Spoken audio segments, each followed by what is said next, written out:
This episode is brought to you by our friends at Evie. We know so many women who have struggled with ongoing vaginal symptoms, discomfort, or fertility struggles, and were told that everything looked fine, even though they knew something still felt off. There's still such a gap when it comes to understanding vaginal health and getting personalized information instead of generic solutions. That's why Evie stands out to us.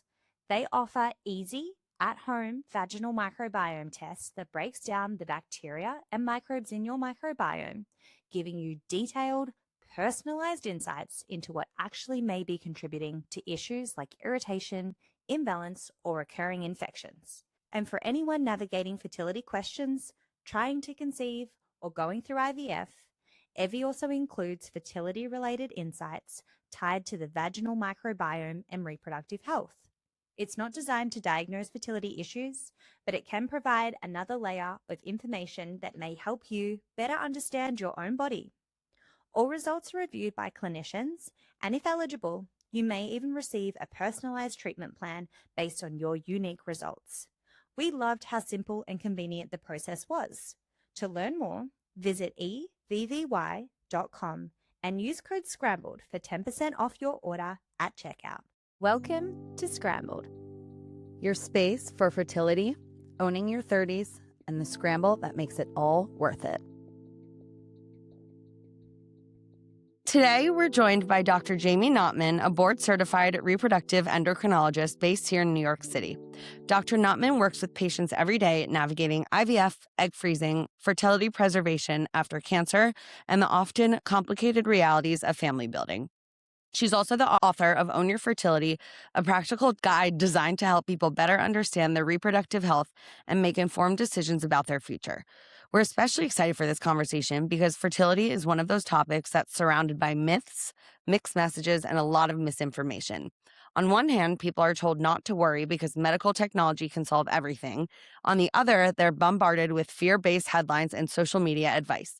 Dr. Knopman is known for being refreshingly direct about what the science actually says, what matters, what doesn't, and where people are getting fertility wrong. So today, we're separating fact from fiction and tackling some of the biggest fertility myths of 2026. Welcome to Scrambled. Hi, guys. Thanks for having me. Of course, we're super excited to have you. I think that everyone, at least in New York City, knows you because you're a very amazing, reputable doctor. So we're Very honored nice. to have you on the podcast. What I really do appreciate about you and your presence, especially on social media, is just that your attitude is just no BS. You just provide information and it is in a really digestible way for people. And that's kind of the aim of like why we started the podcast as well. We're trying to do a really similar thing. So we just want to break down some misconceptions with you today, separate fact and fiction. So would you mind starting by telling us some of like the biggest lies that people are told about their fertility, maybe men and women? I mean, I think the biggest myth is that fertility is a birthright, right? No pun intended. And that the runway is long. We all live in New York. So I say we are at LaGuardia. We are not at JFK. If you don't take off, meaning you don't have those kids, you're going in the water, right? Meaning like that runway for women for when our eggs are going to be like create a viable pregnancy is pretty short. And we often are unaware of this and therefore get into a lot of trouble. Now, my job is not to sit here and make people afraid or fearmonger, right? My job is just simply to sit here and say, we all learned in high school, or we hopefully learned, right, how not to get pregnant. And teen pregnancy is the lowest it's been, which is awesome. But nobody shared with us that it's actually pretty hard to get pregnant. And because of that, we unfortunately forget how timely of an issue it is. So I think that's the biggest myth. Probably the second biggest is that it's just a female problem. It's both. It takes two to tango. And if you have a male partner, there's a more than a 30% chance that sperm is contributing as well. And I think the third, and I say this is the mom of two teenage daughters, that the pill is to blame for everything. I say the pill is like the mom of two teenage daughters, right? We get blamed for absolutely everything. Sometimes I'm like to my girls, I'm like, how is that my responsibility? I'm really unsure. But the pill everyone thinks is like the worst thing. OBGYNs who give the pill are horrible. And that is like just patently not true. The pill will mask a fertility struggle potentially, but it does not cause infertility. That's a big one too. I feel like we have a lot of like holistic and wellness and nutritional guests on here. And I feel like these days, more people than not are against birth control for different reasons. So it's just, I'm still on it for one. I love it. But Yeah. I mean, I think there's this push a lot of people feel like to be natural, Yeah. right? yeah, And I'm not really sure like what that means. Like to be natural, like, natural what? Like, do you know what I'm saying? And I think the reality is, yes, the pill is synthetic and it is not, you're not seeing your natural cycle, but it's not bad. have we overcorrected into thinking we have unlimited time? And I guess you kind of just answered this question. Yeah, I well, mean, this is like if you look back, like in the 1940s, like or 1930s, I guess, like pretty much 100 years ago, we were living. The average lifespan was like really not past like 60 for most women, right? Now the average woman will live. It's amazing deep into our 80s, but our ovaries are still going to tap out at the same time, and because of that. If we ignore that, then we're going to have a problem. And like, I'm the biggest advocate of like, I'm like a girl mom, right? I'm like, be a badass, go like, climb Mount Kilimanjaro, become a lawyer, do whatever you want to do. But the point is that you can't forget that your ovaries are going to tap out at some point. Yeah, totally. yeah. I think most people assume, and at some point in my life, I definitely fit into this category myself, that if you are a healthy and a fit person and you lead a healthy lifestyle, quote unquote, that you will never have an issue with your fertility. But is that a reality? Are those two things Yeah. correlated? I mean, listen, we want everyone to be healthy, right? I like to say life should be moderation because you really should have those moments where you're like, oh, screw it, I'm gonna have those M&Ms, right? Like I'm gonna have too many glasses of wine. But we want you to live a healthy life at every point. Mm. But that doesn't mean that because you live a healthy life that your fertility could not be at risk. It certainly could be. Those are not one and the same. And there's people out there, and like, listen, I respect a lot of my peers, but we do not know that inflammation is the culprit for all causes of infertility. Is inflammation good for your body? No. But there's also genetic mutations that many people harbor that also increase the risk for infertility. So I think we have to remember that. In my mind, not coming from your background, when I did the genetic test, I was like, okay, all good. But I guess there's more than just that, too. What I keep saying is like, unfortunately, my grandmother passed away of breast cancer at a young age, right? But when she was diagnosed, there was no BRCA. There was no, check. There was just, you are young, you have breast cancer. When I was diagnosed, I had a whole plethora of genetic testing. So the thing is, and probably the women that come 40 years after me are going to have even more. The same thing is if you look at infertility or early egg decline, we only test women for Fragile X and for a karyotype, right? There's not that many genetic markers we can send. I would liken it to breast cancer that in 40 years, people are probably going to get multiple more blood tests, but we just don't know what those are today. Yep. And I guess that's the cool thing, that we will get there. I mean, we're not there just yet, but we will if we keep on the projection that we are with the knowledge that we're gaining around fertility. So I think that removes a bit of the fear. It's like we are getting there. Yeah. We just had an interview the other week, and he's hopeful that in the future we can test egg quality too, not just egg quantity. I mean, I think that's the dream, right? That would be the dream. Like if someone says to me, Yeah. here's your crystal ball, what do you want to Yeah. solve in the world of fertility? I would say, I want to know about egg quality when those eggs come out. And I want to know why certain times healthy embryos don't stick, right? Like, what is it? And I think those are the crystal balls that we're like waiting for somebody to uncover. Totally. Yeah. Does having a regular period mean you're fertile? That someone said today they read, when I was a fellow, I did this abstract and I called it Menses Doesn't Equal Motherhood. And I came up with that slogan because I actually was like, it's very important for people to understand just because you're getting a regular period doesn't mean you're fertile. Yeah. Sure, it suggests and almost confirms that you're releasing an egg. You have a uterus, your uterine lining is responding to the surge in estrogen and the drop of estrogen and progesterone, but it doesn't mean that you're fertile. Yeah. Mm-hmm. Yeah. And unfortunately, I think we think it does. And so women will come in their mid 40s saying, well, I have a regular period. I'm like, okay, that doesn't necessarily help you. At what age, or is it about that early 20 mark? What do you wish patients knew so that they could prepare, especially because we are extending our family planning age? What do you wish we knew and were more proactive about in our early 20s? wish more people knew about fertility preservation, egg and embryo freezing. And listen, I get it that it's costly and access is limited. Not everyone has the ability to do it. But I wish more people knew about it. And I wish more people knew that there were specialists that you could come in and talk about your fertility and get some sort of an assessment. Now, that doesn't mean that I can give you, like, there is no test for fertility. But if you came and sat with me and said, oh, my mom had menopause at 40 and my, maternal grandmother had horrible endometriosis, I'm going to say, okay, pause. This is a little bit concerning for your reproductive future. It doesn't mean you're infertile, but this is very concerning. So if you can, you should consider freezing your eggs, Mhm. right? And I'm not saying that everyone has the cash like laying around, whatever, but we plan for so many things in our lives, right? We said that we plan to, buy a house. We plan for retirement. We plan where we're going to go to grad school. Why don't we also plan for our fertility and put money away for that as well? Yeah. Yeah, Yeah. we've spoken about that before, Yep. about Yep. like that, you save for so many things in your life, especially when you are like a young professional or entering the workforce, you save towards things, but we But we don't don't think think to about invest in our saving for fertility. egg freezing. No, Yeah. no. Because a lot of times with our health, we sort of think it's just like a given, right? You're Yeah. like, oh, okay, that'll be fine. But unfortunately, isn't always. Yeah. Yeah. Yeah. This is actually a good one. People who have already had a child often assume they'll have no issue conceiving again in the future. Is this the case? Yeah, so that's called secondary infertility. So like you had a baby or you were successful and now you're trying to have another baby and it's challenging. It is not always the case. First and foremost, and you probably know exactly what I'm going to say, age, right? You're always older because that's just the way it goes, right? So that, and sometimes there can be complications in a pregnancy or delivery that can also impact future fertility. So yes, I say to patients, it's a good prognostic sign that you've been pregnant and you delivered a healthy baby, hopefully, but it does not mean that you won't have problems again. Yeah.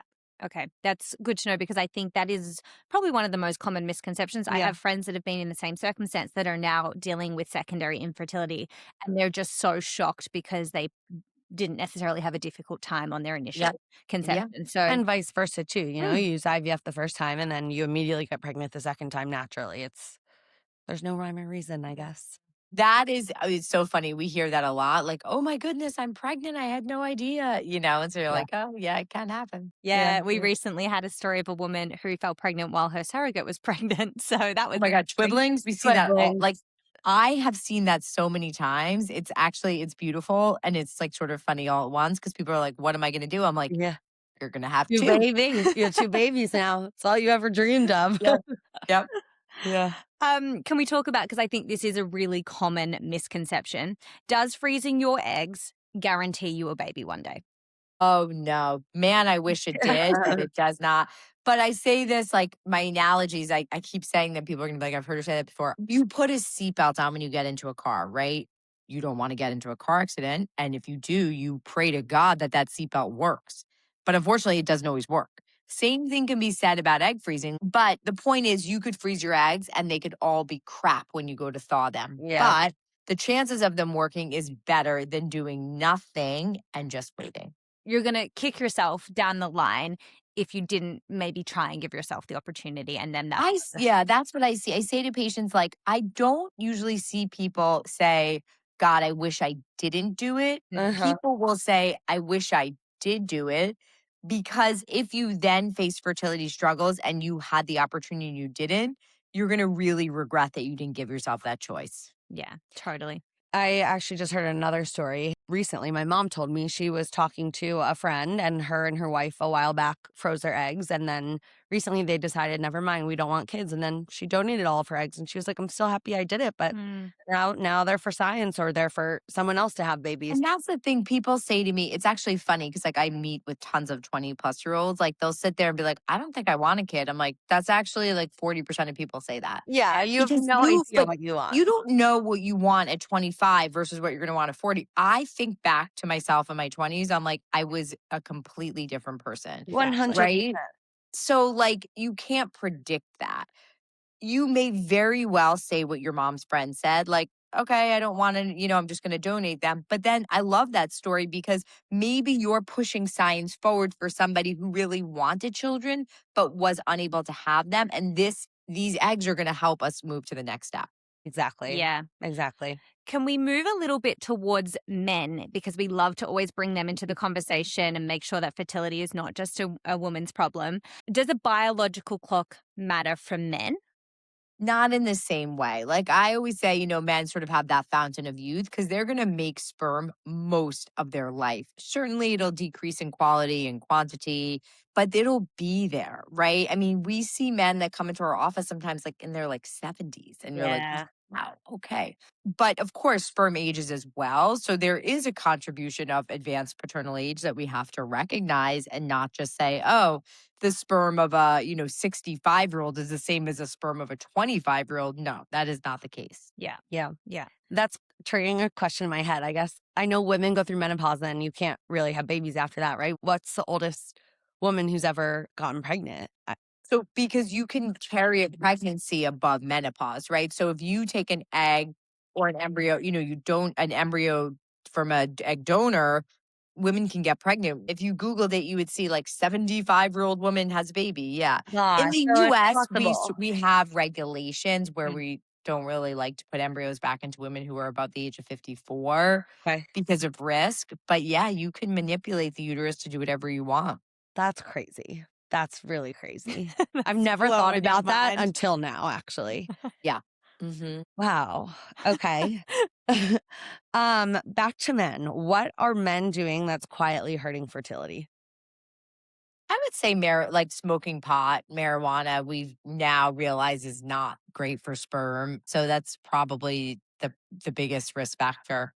But sperm regenerates every 90 or so days, right? Or very thank you. Yes, it does every 3 months. I mean, I have Well, my seen in my friends asked me career. that specific question. So She's got the answer all on the guys who standby. are smoking weed, I'm like, cut it for 90 days. Yeah. But the thing is, I mean, it's not contraception, right? So people will be like, "Oh, if I'm smoking pot, that means I can't get my partner pregnant." I'm like, "No." A lot of people unfortunately do drugs and get pregnant, right? We see it Yeah. all the time. And that's like my whole thing about moderation. Like people go crazy when they're trying to combat or deal with an infertility diagnosis. And I get that, right? You want to control the uncontrollable, but we also lose track of reality. So people are like, you can't have a piece of like no gluten, no dairy, no alcohol. I'm like, you might as well not live life. You Like, might right? know that. There's no joy in that. And not that like we should associate joy with food or alcohol, but what I mean is like you're so restrictive. Yeah. I'll sit with patients where they'll say, I can't even go out with my girlfriends anymore because I can't eat where they eat. I can't drink. I don't want, and I'm like, whoa, this is damaging you in a really horrible way. So we have to try and like think about reality versus what we can do to better our sperm and egg quality. Can we talk a little bit? And I know you sort of touched on it before. We've acknowledged that there's no test for egg quality, but what tests do we have around fertility, and what can they tell us and help us predict about our Yeah, fertility? so I call it the puzzle, like seeing where the pieces of the puzzle are not fitting together. And so two of the pieces come from the ovaries, which is egg quality, egg quantity, and ovulation. One are the fallopian tubes, one is the uterus, and then the sperm. So those are like the five big pieces to the puzzle. Unfortunately, fertility or infertility workup diagnosis is really like still back in the 1980s. Our diagnostic capabilities are very limited, but our treatment is excellent. So sometimes we're like, we don't know why when we do IVF, this person gets pregnant because they were unexplained, right? But what I say about IVF, and I said this today in a consult, like IVF is diagnostic and therapeutic, right? So if a patient comes in, she was 35, has done IVF in another fertility clinic, no healthy embryos 3 times. She's like, I have unexplained infertility. I'm like, well, not really, right? You have a problem with the quality of your gamete, be it Yeah. egg or sperm, because you've done IVF with no healthy embryos. If you were somebody who did IVF and had several healthy embryos and they weren't sticking, sure, you are still more unexplained because you're like, what the heck is going on here? But here we're saying, why are the quality of the gametes so poor? It's funny because I feel like a lot of people, and it's probably just because we almost have to put people in a criteria for the purpose of getting on with the process. But a lot of people say to us, I have unexplained infertility. So I like the way you just explained that Yeah. it's not that black and white. It's not. I mean, sure, like unexplained infertility, really, most of the time is that there is just a quality in the gamete issue, right? And there's no way to test that. Yeah. So I say to patients when we do IVF and we see what the embryos do in the lab and then we see their genetic testing, that's where we learn so much. And so sometimes I'm like, well, your unexplained just became poor egg quality, Yeah. right? Yeah. I've seen several a young patient who does IVF and their quality is horrible. I have Yeah. a 27-year-old right now. Actually, I can't remember the last time I saw a 27-year-old infertility, but she has been trying with her partner for many years and they're young and their embryo quality is horrible. And I'm like, this is a woman who gets a lot of eggs. Yeah. Husband has normal sperm. Everything looks good. Clearly it's not because now we're seeing it. Yeah, that's And there's so no, interesting. everything looks good when you test each individually and what. Yeah, the AMH is good, the sperm is good because that's not showing you the genetics of the gamete. Yeah, which Yeah. is why you're explaining that it's a puzzle. It's not that Yeah, whole it's one. not that. Oh, And I think that I do think that as horrible as that is for that kind of circumstance and that couple that are going through it, I think that's a good reminder to people to also not get hung up on their numbers. Like, yeah, people get so disheartened by their AMH or certain factors, and I'm like, it's a bigger picture. Like, that is not your defining thing. So I say to patients, I would take a 40-year-old with a low AMH any day over a 30-year-old with a high AMH. And you may be like, what is she talking about? What I mean by that is the 40-year-old with a low AMH, I know why she's not getting pregnant. Mhm. Egg quality, egg quantity. I do IVF in our lab, which is a great lab. Beautiful, get a good embryo, off to the races. My 30-year-old who gets 10 healthy embryos and those embryos don't stick, I'm like, what am I doing here? I've changed the protocol. I've done all this, right? So it's like, it's harder for that. Yeah, that's a very interesting way It's of looking very at it. interesting. And a good reminder not to get hung up because it's not the be all and end all. Yes. Yeah. Yeah. I can probably answer this question, but does stress really impact fertility as much as people think?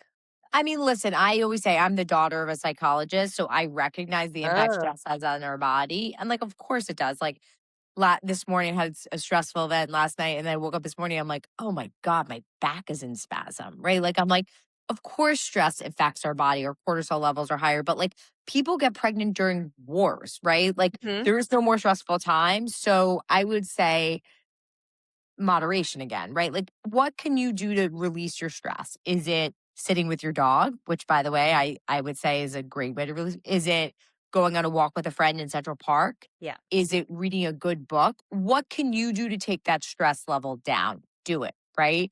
But sitting at home, this is what happens. A lot of my patients will text with me. Texting me about your stress and getting more stress, Is that is, guess amping it what? up.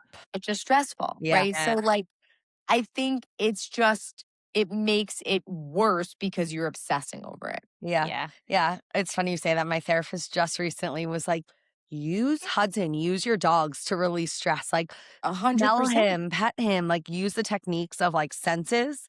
And they're really good stress relievers. Yeah. Yep. Because sitting there 100%. getting into that spiral on your phone Yeah. is not Oh the my thing God. that's And going to then help you you. you text about it and then you just like Yeah. And start then that's the Googling problem and with like the chat GPTs oh and yeah. the Reddits and the all those social online things is people are like in a spiral over everything people said. And like in many ways, it's like it's 0 or 100, right? It's either going to work or it isn't. And I get it. You want to find someone else who's lived your same thing. But then sometimes I'm like, you got to put it away because it's not serving you. Yeah, Yeah. exactly. I bet you that's become a big part of your counseling for patients because I'm sure people, it's no longer I Googled it. It's like Chat GPT Chat told me. Chat told me, yeah. So sometimes I'm like, okay. And that's like, I say the art of what we do. Like the science is the lab, right? But the art is, it's so funny. Somebody said to me today, they're like, you don't walk around with a license. I was like, no. They're like, what happens when you get carded? I'm like, wait, nobody's carding me. I'm like Yeah. so old. And the point that I'm saying this is like, I've been doing this for a very long time. And that is worth something, right? Like I've seen thousands of patients with this. And so we have experience and experience gives us judgment. Now, it doesn't mean I'm perfect and I definitely get it wrong, but it does mean that that helps me make educated decisions. Yeah, totally. Mm-hmm. Do you mind if we can talk a little bit about, and it's a big thing to delve into because it's relatively unregulated and everyone has their own opinions, but supplements, diet, effects on fertility, everyone thinks they've got the magic solution. A lot of people are on different things. Peptides, this, that. Yeah. I mean, listen, I wish there was a magic bullet, right? It'd put me out of business, but I think I'd find something else to do.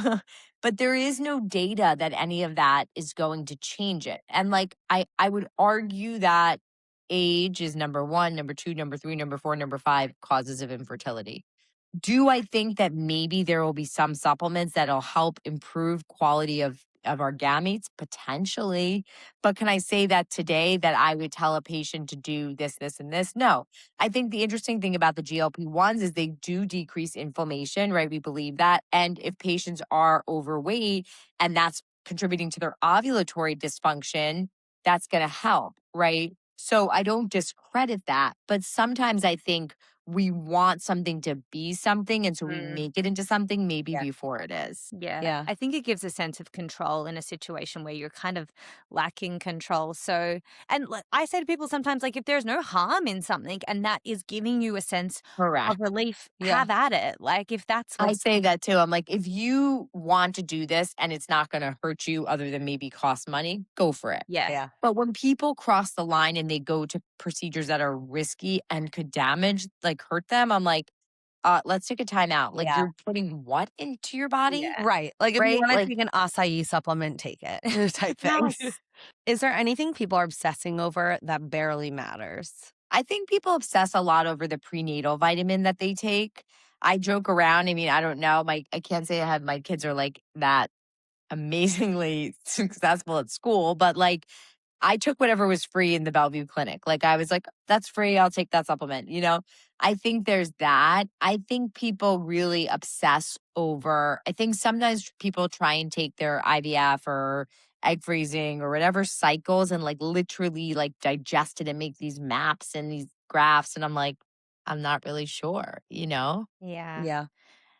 I mean, I've seen it's so funny because I've seen many sides of it. I've seen both kinds of patients. I've been a patient as well on the IVF side. So I've seen my Yes. response, which was different to what I thought it was going to be. I got a little bit more obsessive than I thought I would. Yeah. And it's just funny because I think it just goes to show the influence that the outside noises can have on you when you're in a situation that you don't have a whole lot of control over.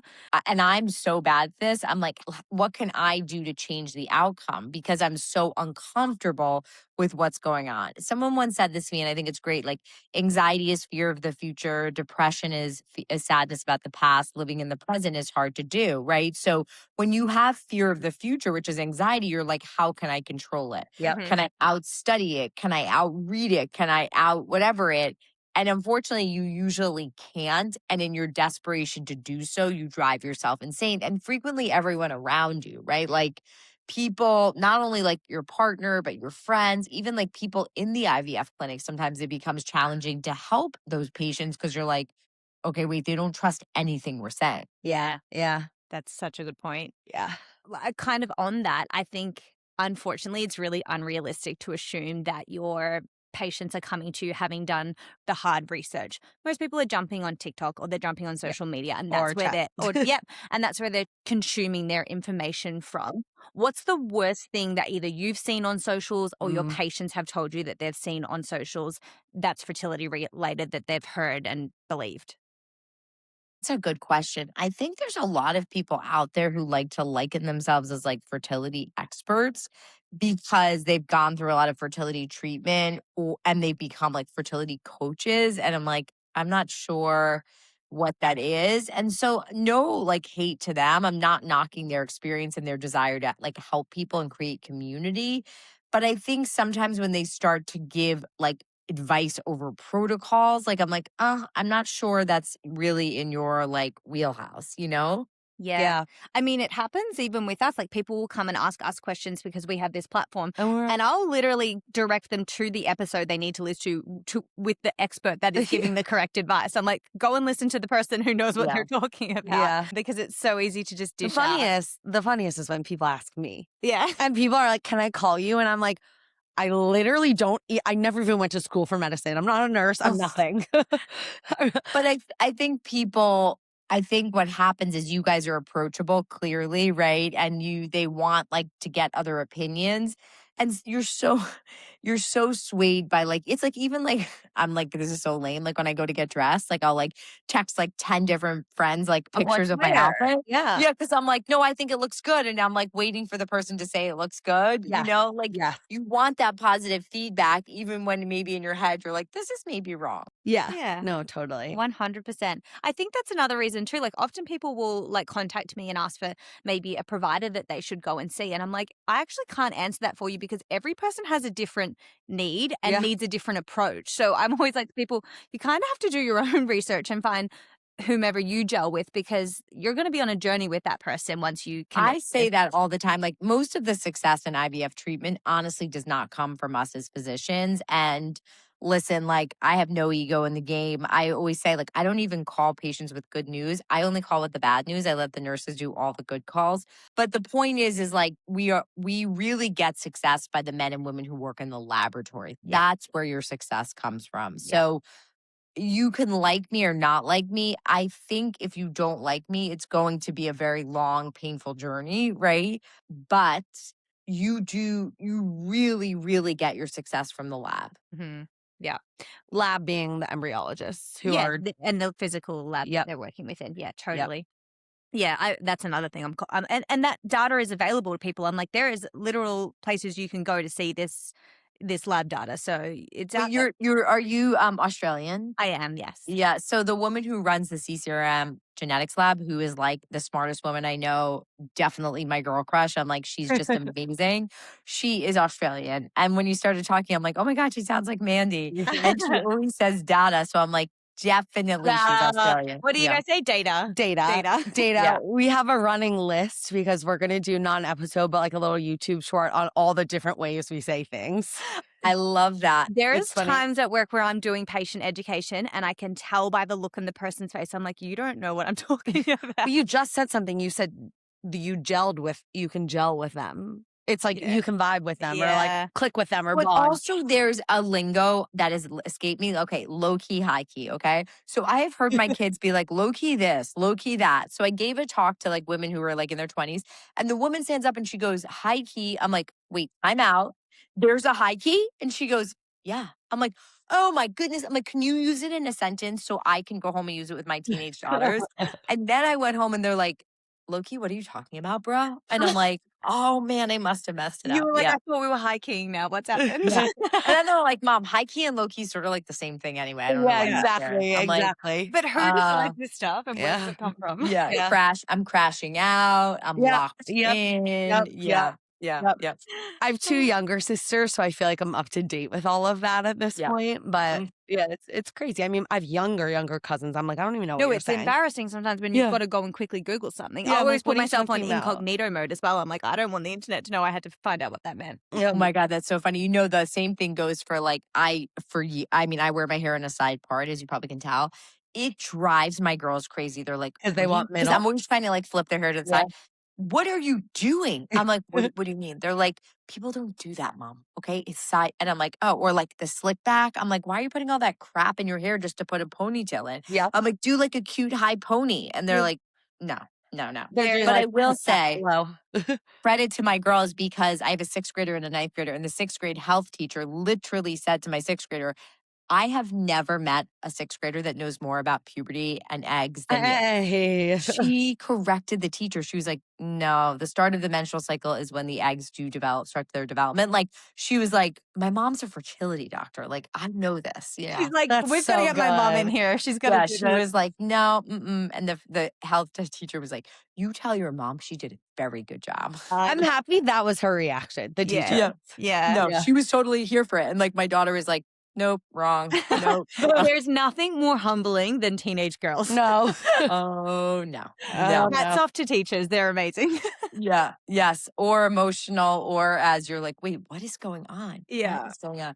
And I'm always like, well, it's hormones, right? And that's the same thing as a perimenopausal mom. I guess some might say there's nothing as crazy as my perimenopausal mom who's like, oh. Yeah, we just did some great episodes about perimenopause. So Yeah. there was a lot to learn. And I'm like listening to it going, oh, like the penny was dropping for me. I'm like, that's why Mom had that breakdown that day. Got it. Apparently, It's funny. I don't remember this, but Okay. No, I remember my mom being like, open the window, close the window. I'm like, what's wrong with that woman? Like, and now I'm like, oh God, yes. So I don't remember this, but apparently I wrote my mom letters and letters saying, "You are so mean, I'm going to run away." And now she tells me, she's like, "I was either in menopause or before or after, and I was mean, I was emotional, and you were writing, I'm running away from home." Yeah. And Yeah. I would go stand outside and hide behind the door for like hours. You're so dramatic. I That's mean, so but the dramatic. crazy part about women's health, like we're talking about fertility, and fertility is getting like a glow up, I guess that would Yeah. be a good way to say it. Yeah. But so is menopause and Oh, perimenopause. Like, yeah. I feel bad for my mom. Like, nobody gave that woman hormones, right? They were Yeah. like, no, it's bad. You're done. Go through menopause and just deal with it. Now, like, I'm so much older than you guys, but like all of my friends, like, everyone's on HRT, like, everyone's talking about it, and nobody spoke about it before. Yeah. It's crazy. High key. Yeah. We're High getting, key. we're getting onto menopause. Yes. We would love to close out with some rapid fire questions for you today. What matters more, age or lifestyle? Age. What is your favorite fertility supporting supplement? I'd say probably acai. Why? Because it's good for the health of the eggs? Yeah, and because there's more data on that, right? Like I think there's promise coming out with like, NAD, but I think there's more data on the acai. And I also think it's so low-hanging fruit, Yeah. no pun intended. Mhm. So like why not try it? If you could fix one thing about how society talks about fertility, what would it be? I would say the shrouded in secrecy, right? Like, Mhm. why do we feel like we need to be ashamed over it? Like, I get it. We think our bodies should just do it, but there's a lot of things our bodies should just do that they don't do. So, like, why not talk about it and just be more vocal? Yeah. And Especially today. I mean, all the toxins and the microplastics, like, everything's affecting our bodies, even if you don't realize it. And just be more like vocal because we stand on the shoulders of the people that come before us, right? Like I gave this talk a while ago and this woman stood up in the audience and she was like, this is so not fair. And I'm like, what? And she's like, no, egg freezing wasn't available for my generation. And now these people are going to be able to take advantage of it. And I said to her, I'm a female physician because the women before me broke that barrier, right? Those badass women that there were no female physicians. Yeah. So I stand on their shoulders. You are going to use your voice so the younger women know about egg freezing, and then they're going to do something for the next generation, right? Like we can always think about what we didn't have rather than what we can give, and this is what we can give. 100%. And I love that. it's working. I mean, it's being spoken about. It's trending. Exactly. And not just fertility, like we said, menopause, perimenopause, these conversations are being had. Women's health is being taken more seriously. We saw that PCOS recently had a revamp. Like we're doing it. We're doing the thing and it can only benefit the future generations. It's pretty cool. We do want to ask you, you have a book. So tell us a little bit about your book, where we can get it, because there's probably people listening that maybe aren't in New York City, don't have access to you, but they can get your book. Yes, I wrote a book. It's called Own Your Fertility. I'm very proud of it. I say it was like really a major accomplishment. And it really, like the name sort of titles it all. It takes fertility from fertility preservation, infertility, fertility myths, how to get through fertility treatment, A to Z. We made it, my collaborating author and I, it was like a girlfriend's guide to everything relatable, digestible, so that people could really understand what's out there. I love that. Everything that everyone texts us about, just go and read it in the book. Yes. Patients will ask me things. I'll be like, that means you didn't buy my book. Yeah. I like that. Yes. Like, yes, that's true. That's so funny. And then where can people find you on socials, Instagram, TikTok, or how to find you in your clinic? Yes. So I work at a clinic called CCRM New York. We are located in New York City. I do have an Instagram. It is Dr. Jaime Knopman. I say my parents cursed me because my name is JAIME. And I'm convinced there's like a gajillion emails that I've never received because nobody ever spells it like that. Yeah. So Instagram, TikTok, same handle. And I have a website, Dr. Jaime Knopman, and the book. Great. Yeah. Amazing. Great. We'll link everything as well in our show notes so people can find you super easily.